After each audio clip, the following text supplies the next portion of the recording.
दिवाली का दिन था। हर रोज रोशनी ही रोशनी दिखाई दे रही थी, लेकिन गर्भवती सुषमा के घर पर तो अंधकार ने अपना काला साम्राज्य स्थापित कर रखा था। उसकी दोनों बेटियां 10 साल की सीमा और 7 साल की रीमा का रो रो कर बुरा हाल था और सुषमा तो पिछले 2 घंटे से बेहोश पड़ी थी। नहीं बाबा, ये क्या हो गया बाबा, ये क्या हो गया? इस दिवाली हमारे घर पर ये कैसा अंधकार छा गया लक्ष्मी माता, ये कैसा अंधकार छा गया। दोनों बेटियां अपने पिता की लाश के आगे फूट फूट कर रोए जा रही थी। उनके पिता जो एक बिजली मिस्त्री थे, आज सुबह जब वो एक पोल पर बिजली का तार ठीक करने के लिए चढ़े तो उन्हें जोरदार करंट लगा। वो पोल से नीचे आ गिरे और उन्होंने वहीं दम तोड़ दिया। 2 घंटे के बाद सुषमा को होश तो आ गया, लेकिन रो रो कर उसका बुरा हाल था। वो कभी अपने पति के मृत शरीर को देखती तो कभी अपनी दोनों बेटियों को। हे लक्ष्मी मैया, मेरी पूजा में क्या कमी रह गई थी जो आज के इस शुभ दिन मेरे घर में इतनी बड़ी अशुभ घटना घट गई। अब मैं क्या करूंगी, कैसे अपने परिवार को पालूंगी?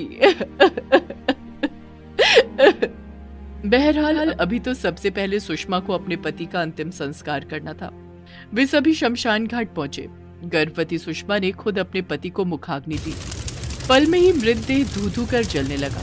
सुषमा का तो मन कर रहा था कि वो भी उस चिता में कूदकर अपने प्राण त्याग दे, लेकिन अगर वो ऐसा करती तो फिर उसकी बेटियों का क्या होता, उसके गर्भ में पल रहे बच्चे का क्या होता। वो चुपचाप खड़ी अपने पति के मृत शरीर को जलते हुए देख रही थी। तभी अचानक उसके पेट में जोरों का दर्द उठा। आह आह आह! सुषमा को प्रसव पीड़ा शुरू हो गई थी। वो बेचारी दर्द से कराहते हुए वहीं शमशान घाट की जमीन पर लेट गई। उसकी बेटियों को कुछ समझ नहीं आ रहा था वो क्या करे और क्या ना करे। माँ सब ठीक हो जाएगा, माँ सब ठीक हो जाएगा। कुछ देर बाद सुषमा ने एक बहुत ही प्यारी सी बच्ची को जन्म दिया। सुषमा ने अपनी बेटी को गौर से देखा और मुस्कुराते हुए देखने लगी, लेकिन कुछ देर बाद उसने भी दम तोड़ दिया। माँ क्या हुआ माँ, तुम कुछ बोलती क्यों नहीं? माँ। रीमा और सीमा तो रो ही रही थी। उनके साथ वो नवजात बच्ची भी रो रही थी जिसका अभी अभी जन्म हुआ था।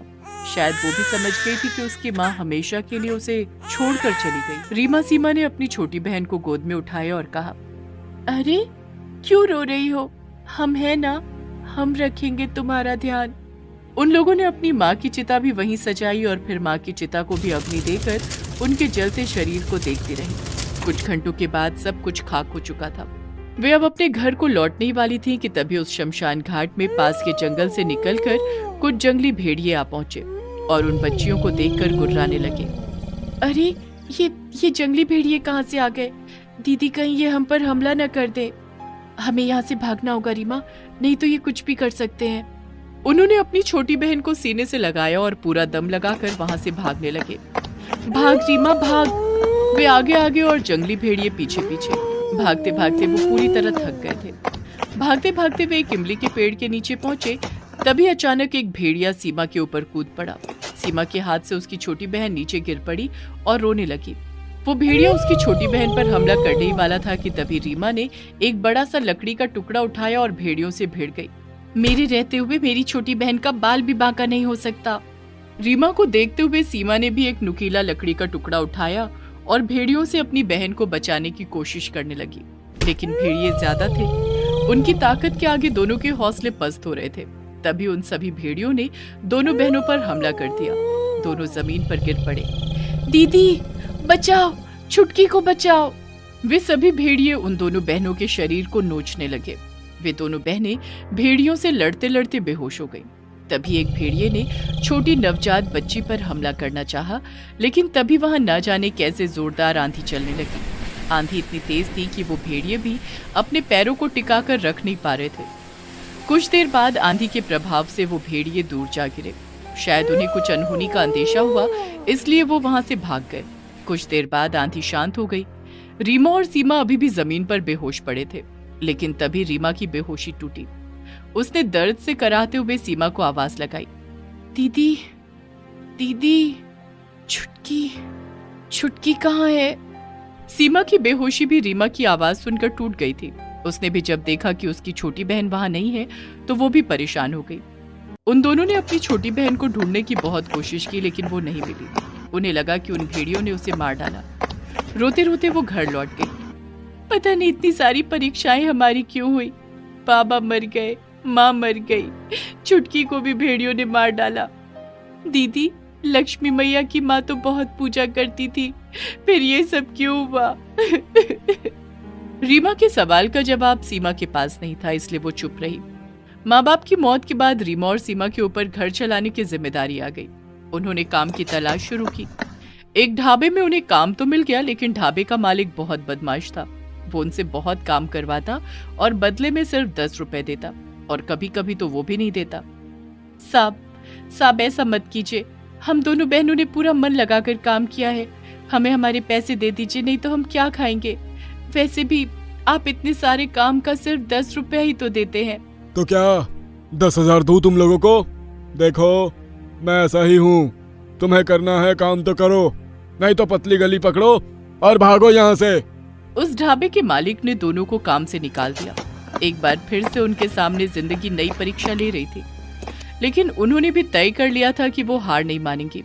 इसलिए उन्होंने तय किया कि वो अपना खुद का काम करेंगी।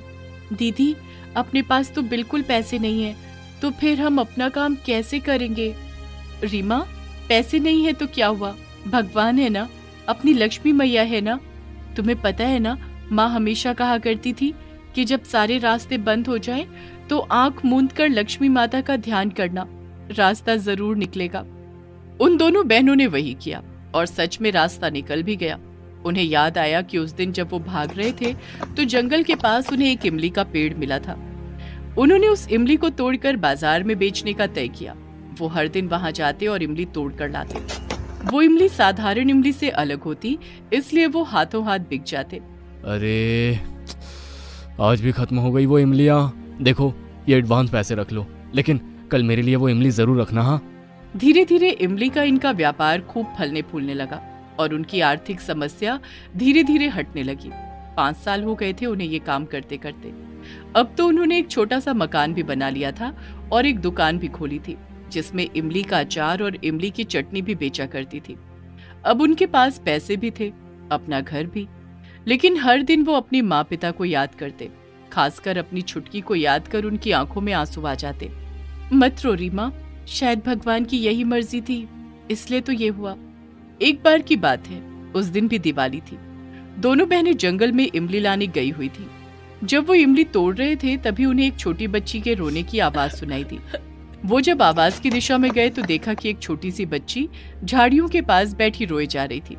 जब उन्होंने उस बच्ची को देखा तो पता नहीं उन्हें ऐसा क्यों लगा कि ये उसकी छोटी बहन है जो सालों पहले खो गई थी। रीमा और सीमा ने जब उससे पूछा कि तुम्हारे माता पिता कहाँ हैं और तुम जंगल में कैसे आई, तो मैं यही रहती हूँ अपने बाबा के साथ। तभी वहाँ एक बहुत ही बूढ़ा आदमी आया, जिसे देखकर वो छोटी सी बच्ची भागकर उसके पास गई और बाबा आप कहाँ चले गए थे? मैं कितना डर गई थी। अरे, डरने की क्या बात, मैं तुम्हारे लिए ही तो कुछ खाने के लिए लाने गया था। ये आपकी बेटी है? हाँ, कुछ ऐसा ही समझ लो। मतलब ये आपकी बेटी नहीं है? तब उस आदमी ने कहा, 5-6 साल पहले की बात है। ये बच्ची मुझे जंगल में मिली थी। पता है, जब ये बच्ची मुझे मिली थी तो इसके पास एक बहुत बड़ा उल्लू बैठा था। ऐसा लग रहा था कि वो इसकी रखवाली कर रहा है। असल में 5 साल पहले उस दिन तूफान के शांत होने के बाद रीमा और सीमा की छोटी नवजात बहन लगातार रोई जा रही थी। तभी फिर से झाड़ियों से निकलकर एक भेड़िया उसकी ओर बढ़ा। वो उस पर हमला करने ही वाला था, तभी आसमान में एक बड़ा सा उल्लू प्रकट हुआ और उसने उस भेड़िए पर हमला कर दिया। भेड़िया वहां से भाग गया। उसके बाद वो उल्लू उस छोटी सी बच्ची को अपनी चोंच में उठाकर वहां से दूर ले गया। बाबा, ये बच्ची हमारी छोटी बहन है जो 5 साल पहले खो गई थी। उसके बाद रीमा और सीमा ने पूरी कहानी उस बूढ़े आदमी को बताई, जिसे सुनकर वो आदमी रो पड़ा और रोते हुए उसने कहा कि ये तो लक्ष्मी माता का ही चमत्कार है बच्चियों। तभी तो देखो, आज दिवाली के दिन ही खोई हुई तुम्हारी बहन तुम्हें वापस मिल गई है। अपनी खोई हुई छुटकी के वापस मिलने से रीमा और सीमा बहुत खुश हुई और उन्होंने जोर से कहा, जय माता लक्ष्मी की।